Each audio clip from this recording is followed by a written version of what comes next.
El conflicto de los siglos, capítulo 12, la reforma en Francia, cuarta parte. En la Biblia encontró a Cristo.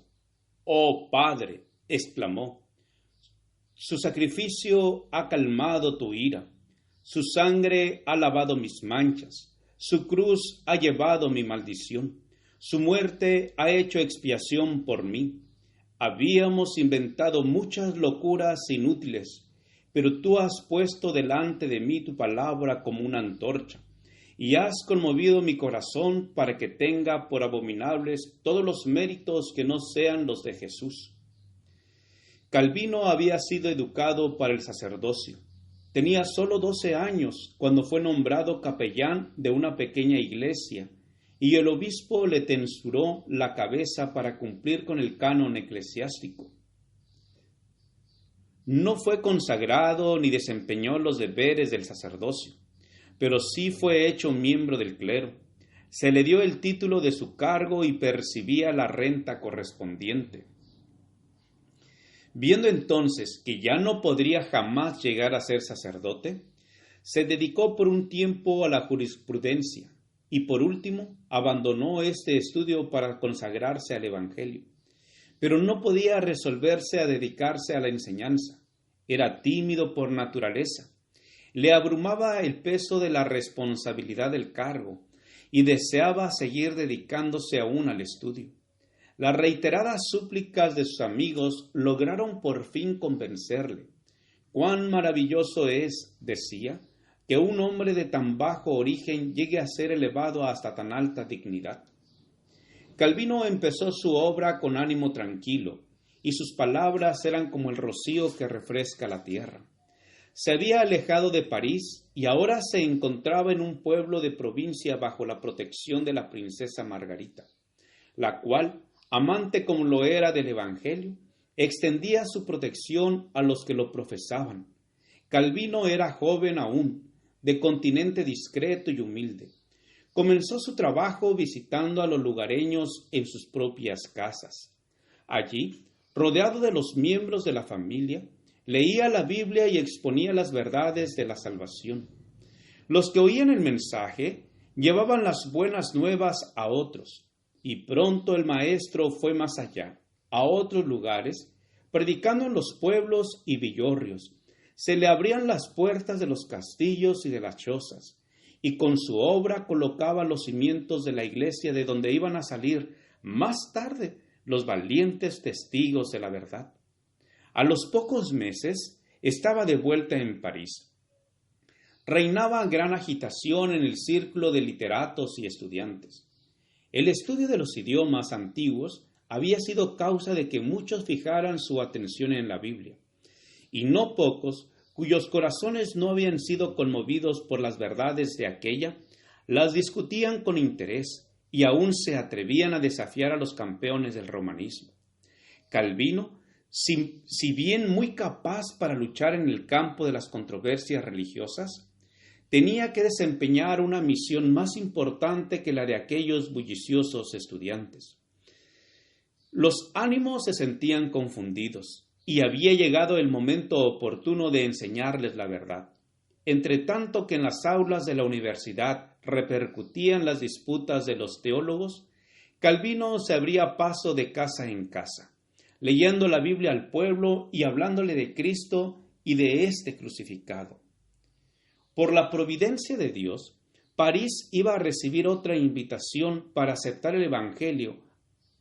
El llamamiento de Lefebvre y Farel había sido rechazado, pero nuevamente el mensaje iba a ser oído en aquella gran capital por todas las clases de la sociedad. Llevado por consideraciones políticas, el rey no estaba enteramente al lado de Roma contra la reforma. Margarita abrigaba aún la esperanza de que el protestantismo triunfara en Francia. Resolvió que la fe reformada fuera predicada en París. Ordenó durante la ausencia del rey que un ministro protestante predicase en las iglesias de la ciudad.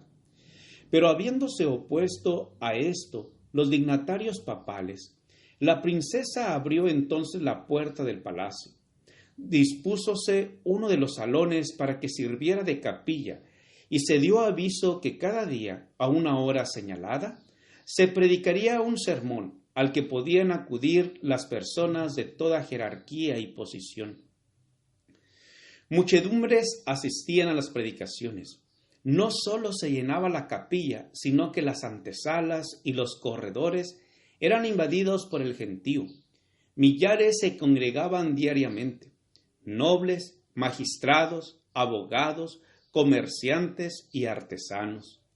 El rey, en vez de prohibir esas reuniones, dispuso que 2 de las iglesias de París fuesen afectadas a este servicio. Antes de esto, la ciudad no había sido nunca conmovida de modo semejante por la palabra de Dios.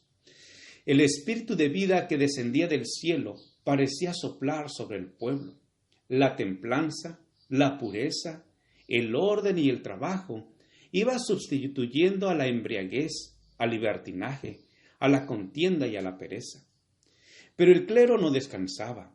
Como el rey se negase a hacer cesar las predicaciones, apeló entonces al populacho.